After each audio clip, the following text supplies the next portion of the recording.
Do you have any We're comment complicit. do you have any comment on the actual news story? That I just Sarah? said I condemn political violence in all situations. The ICE what situation. you did is you took this situation and you agreed with Tom Homan's talking point. Of course. But somehow this is a Democratic case. So you don't have any comment on this? No, I just told. What else is there to say except I condemn it, Scott? You want me to say more than that? Yeah. What else? You don't say. You haven't said yet. What did you say about Donald Trump and the January 6th insurrection? Guys, MAGA pundits once again showed their true colors on CNN by defending the cruelty of ICE agents on innocent Americans. One thing is pretty clear at this point, guys. These MAGA pundits would go to any lengths to protect their beloved president. These so-called journalists don't speak for the people of this country. They just advocate for the Trump administration. Last night on Abby Phillip show, Scott Jennings was fact-checked so hard by Keith Boykin that he was cornered into complete silence. Now, I'm going to play some clips from the show. I'll give my opinion as we go. Tonight, a 43-year-old Army veteran is in custody, accused of throwing an incendiary device at a federal building that houses offices for Immigration and Customs Enforcement in New York City. Now, you can see the moment that authorities say Andrew Arabaca threw the gasoline near the building. You see him throwing it there before lighting it on fire. Officials say the suspect had 2 axes, a hammer, a machete, and 3 knives and a sign that read, quote, "ICE off our streets." The FBI warned he, quote, "came armed with bad intentions." The White House Border Czar refused to comment on the investigation as it is ongoing, telling reporters he would let the investigation play out. But he did talk about who he thinks is partly to blame anyway, naming leftist politics for the current climate surrounding immigration enforcement. What happened in front of the federal building is another example of attacking ICE. And I'm sure if you ask that person why he did it, he can repeat the talking points I just said that you hear from Democratic members of Congress, the Democratic mayors and governors who simply want ICE to go away. And as they keep attacking and miscommunicating what ICE does every day, calling them Nazis and comparing ICE to the Nazi regime, are you kidding me? And for any member of Congress to keep attacking ICE and calling them fascists and Nazis, I said it 1,000 times. If they're a Nazi for enforcing the law, what's that make them? They wrote the law. Words do matter, so do actions, right? I think we've talked about this before with, Republicans saying things, Democrats saying things, and then there's the actions of ICE as well. When you look at this, do you agree with Homan that this is something that is because of Democrats, or is this a single guy who decided to do something that was illegal? Of course I agree with Homan, and it's not a single guy. This is another in a long string of attacks on ICE personnel, ICE facilities. There's been a massive spike in violence against ICE agents, really against all law enforcement, specifically federal law enforcement out there. So I think Mr. Homan is absolutely correct. And I think you've got members of Congress, the mayor of New York City, governors, as Homan said, all sorts of people out there who are using language that would lead someone to go do these kinds of things. It's despicable. These people are effectively political vigilantes. They've been programmed by the left to go out and take matters into their own hands. And it ought to be stopped right now. I noticed Mamdani today, put out a statement saying, this is bad, we're going to cooperate. This is the same guy who has said some of the worst things about ICE, who says he wants to defund the police and makes a lot of anti-law enforcement rhetoric a staple of his political movement. I don't know how you can reconcile those positions, and I don't suppose they'll even try, but I think Homan's right. But is it possible that it is the actions of ICE that have people talking like this, not just getting messaging from the Democrats, but seeing what's happening in their communities? So if you believe that a government agency is doing something that you don't like, and your choices are A, cast a vote, B, use your words, or C, go set off an incendiary device at the federal building in New York City, and you pick C, there's no justification for this. There's no rationalization of it, and it's patently ridiculous if that is what anybody's going to argue tonight. Keith, how do you Let's take Scott's scenario. If you believe a government agency is doing something wrong, do you use your vote, do you use your words, or do you resort to violence? In one very clear example, the President of the United States, Donald Trump, implicitly encouraged people to resort to violence. That was the January 6th insurrection. He didn't tell people, your vote was enough. the 80-something lawsuits that we filed were enough. He didn't tell people that we were just going to settle this in sort of a peaceful way. He actually encouraged people to walk from the ellipse to the Capitol, not knowing what might happen, and knowing that these people were armed and violent. This guy, Donald Trump, is responsible for some of the worst, most incendiary, most politically violent rhetoric in our country. So I don't accept this statement from Scott at all. Violence, political violence is wrong, whether it's left or right. The problem is, I don't know any president on the Democratic side in my lifetime who's ever encouraged political violence. In fact, I don't know any. Okay, guys, I'm going to pause here for a bit.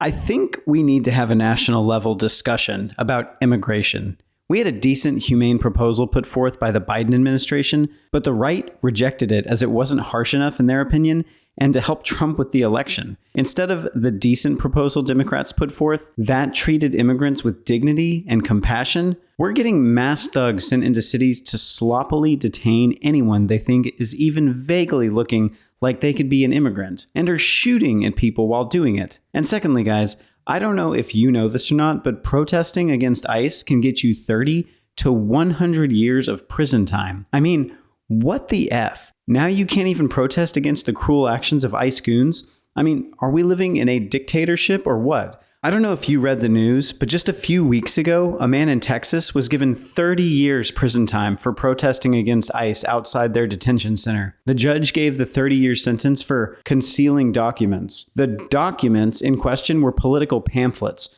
for protesting the government. The judge called these an act of assault on democracy, which is ridiculous. Even the literal January 6 rioters who were trying to overthrow the democratic process didn't even get this level of sentencing. Not a single protester from the January 6 riots was given anywhere near that amount of time. Guys, I believe if Trump gets away with doing whatever he wants whenever he wants, then the next Democratic president should feel free to immediately use their pardoning power to rectify all the injustices currently being perpetrated by, obviously, the biased judges. If this case isn't overturned on appeals, I think the next Democratic president of the United States needs to stop all federal funds until they're pardoned.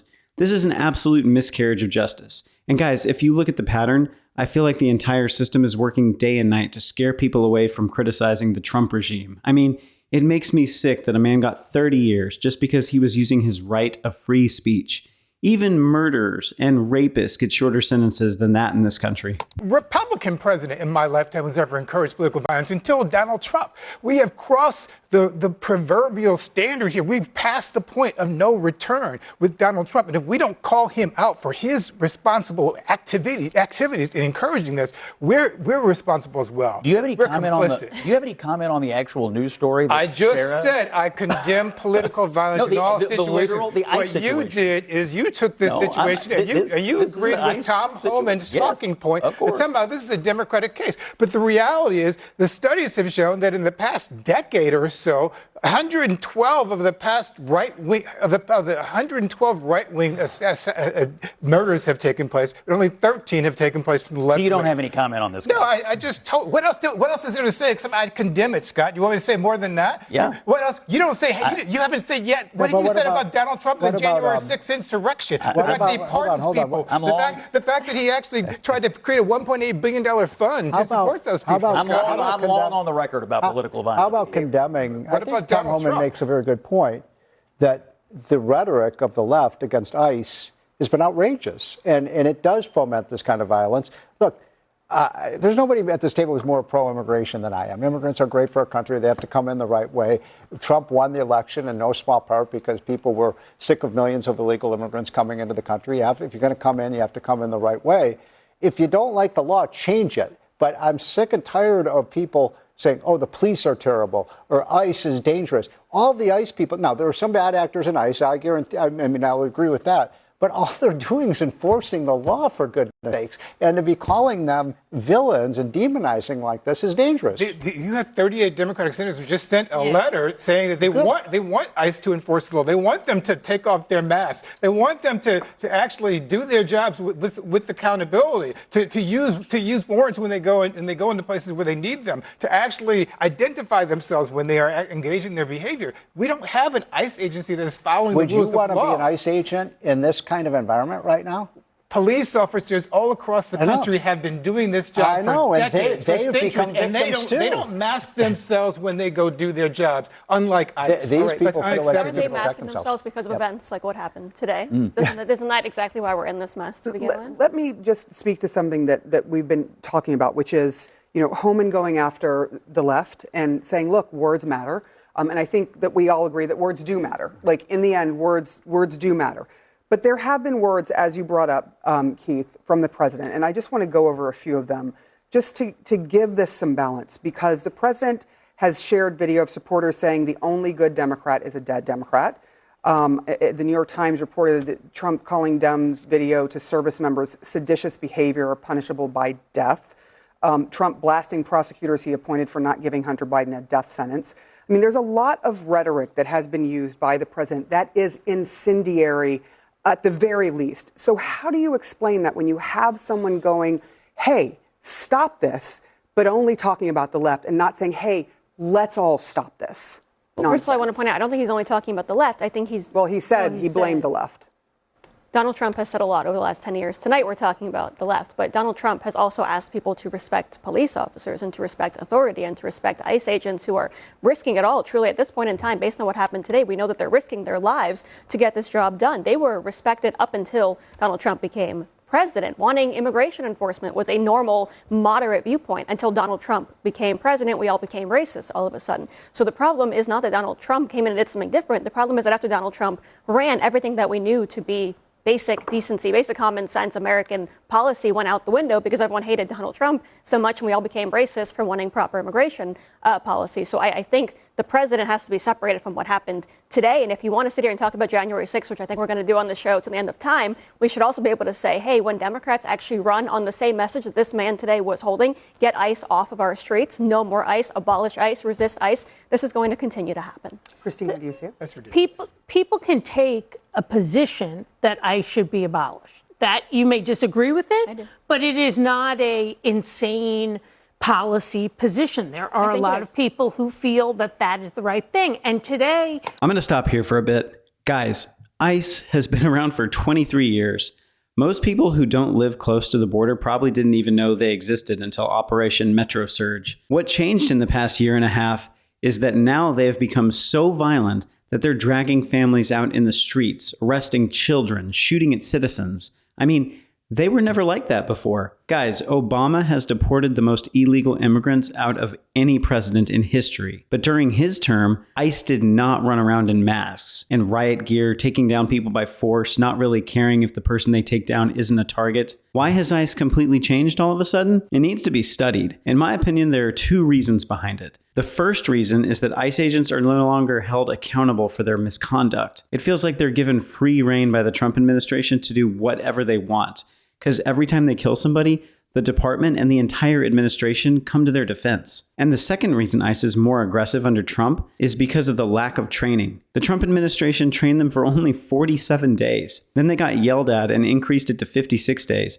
A whole 9 more days. I mean, it's ridiculous. 56 days is way too short, especially when you're sending these people out with guns to detain people. The average police officer is trained for 27 weeks. That's 3 times the training. ICE officers should, at the very least, be trained for at least the same amount of time as police officers. And if it were up to me, you would need at least 3 years of experience in law enforcement before you can even become an ICE agent. I know a guy who became an ICE agent because he was rejected from the military, police force, and firefighter. ICE accepted him because they'll accept practically anyone. There's barely any training or attempt to filter out bad eggs. These people are nowhere near as competent as the National Guard or even a small-town police force. Yet we're expected to pretend they are just because they got a vest. And secondly, guys, law enforcement legally has to be identifiable. That's the thin line that lets the citizens sue the government when they F up. They wouldn't be getting this much criticism and protested if they weren't acting like the Chinese secret police. We saw 38 senators ask for reforms. Yes, enforcement, but reforms. Is the secretary correct that rhetoric has an impact? Without a doubt. And is what happened today outrageous and unacceptable? Yes. But we cannot hold Democrats to one standard and then say not just a Republican, but the highest ranking elected official in the country, it's okay for him to say hateful, incendiary things, and he is not held accountable. And also, people having concerns about ICE, there were just 2 individuals killed by ICE agents. And every day we're learning more about one of those ICE agents. I'm talking. One of those ICE agents having a history of domestic violence and perhaps even traumatic brain injury. So there are real legitimate concerns. 100%. But overall, it's not just the left and it's not just the right. Everybody needs to take rhetoric down. Okay, you said that, the Democrats are in favor of reforming the INS. Why didn't they do it? They ran the place when Joe Biden was president, and millions of illegal immigrants came into the country, and they did nothing about that. That's not reforming the INS. That's just saying anybody can come into the country. What I said was the letter today. Yeah, but why didn't they do it when they had the power to do it? The letter today is about reforming ICE and their functions. And 38 senators signed that today in the present, because in the present we have real problems. The reason people didn't complain about ICE during Biden, because the ICE didn't do anything under Joe Biden. They let illegal immigrants come into the country. The reason why Democrats did not do anything about that is because your president, Donald Trump, told them not to. They had a bipartisan immigration bill, and Donald Trump called up the United States senators and said, "Do not pass that bill." No, I'm talking about the law.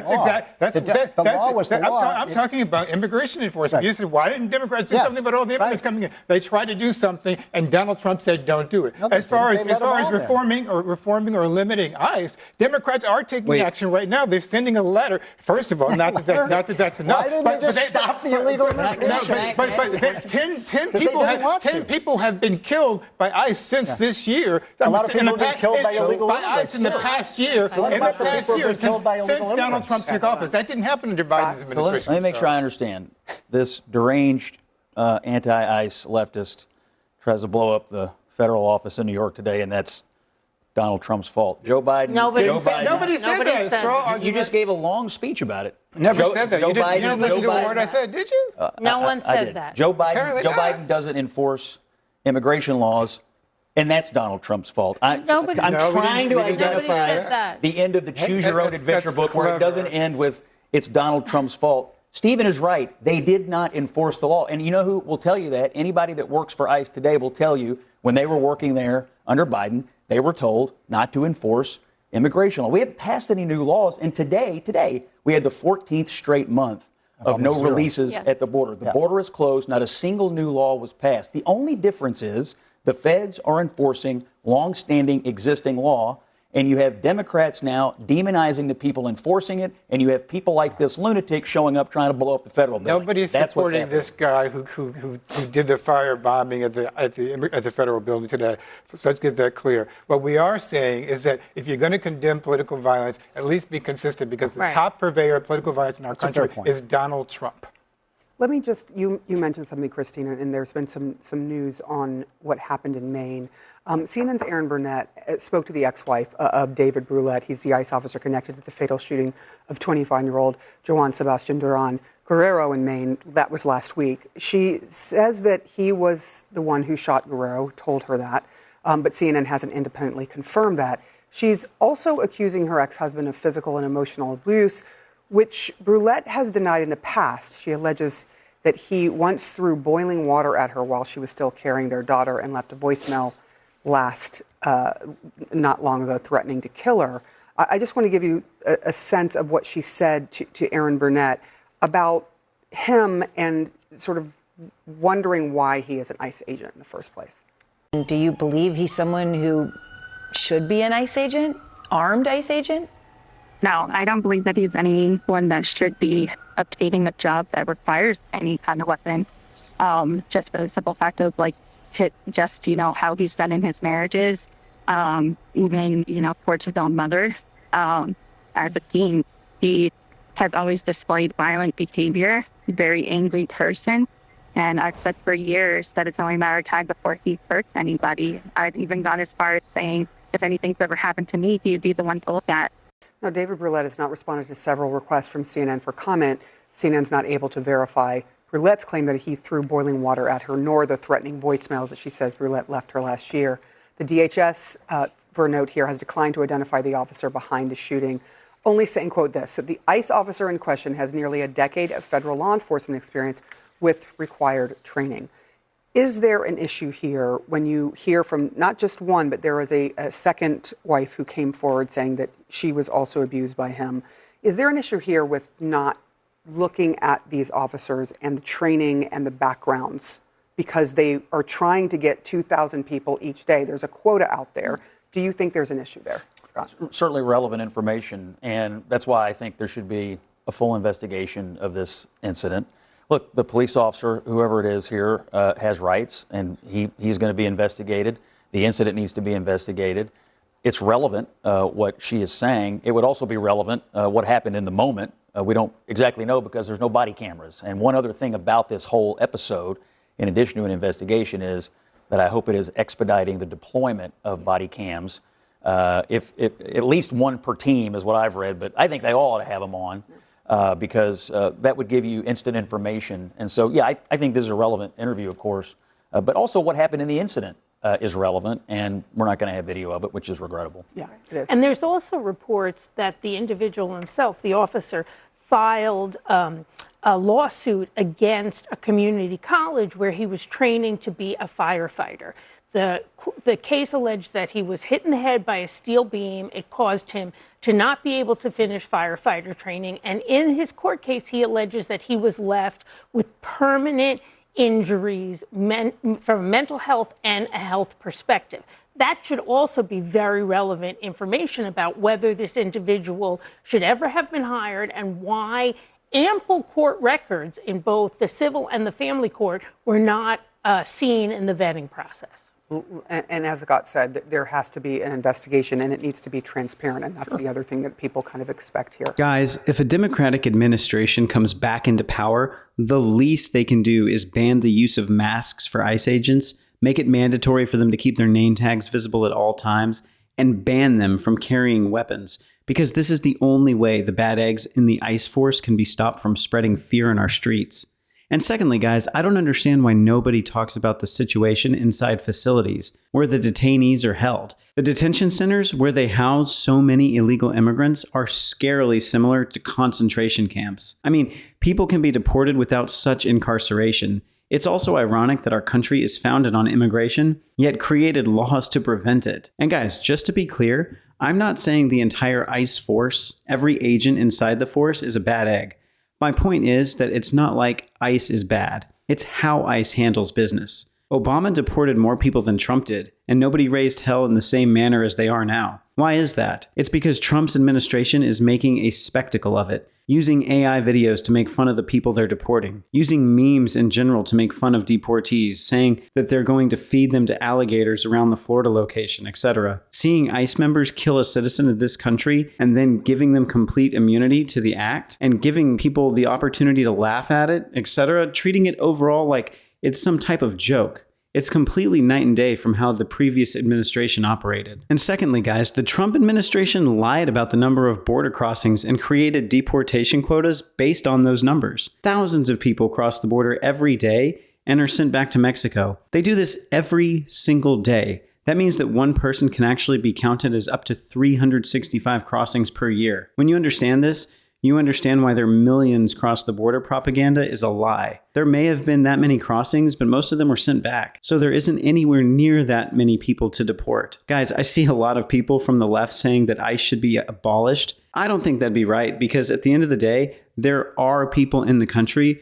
who are not just illegal, but have committed severe crimes. So we need to force them out. But at the same time, supporting ICE in its current state would not be right either. At this point, ICE has gotten so over its skis and been so unaccountable for so long, I don't really see how you could remove the institutional rot while preserving the core of the organization. It's like a house with black mold and a cracked foundation that was owned by a 2-pack-a-day smoker for 30 years who also raised cats and didn't clean up after them or anything else. There has to be a proper working on how to fix this department. All right, guys, that's it for today. I'll see you tomorrow with another video.